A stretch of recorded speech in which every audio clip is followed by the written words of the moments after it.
Поднималась проблема Первомайского винзавода, который находится территориально не в нашем сельском поселении. И также были формальные нарушения, не указаны имена, отчества в заявке инициативной группы. Это является основанием, согласно нашего регламента, является нарушением.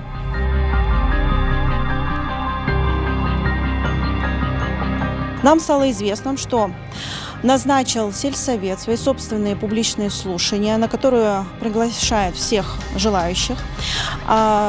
Публичные слушания были назначены на 11 сентября. Мы сегодня, 10-го, пришли узнать об организации этих слушаний, однако узнали также случайно, что слушания, назначенные на завтрашний день, перенесли на 19 сентября.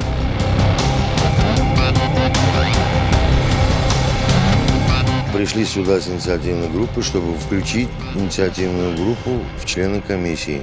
Сказать позицию народа, показать, что по поводу крематория, как мы видим это, послушать их, как говорится. Большинством народ против этого крематория. Хотим, чтобы народ услышали.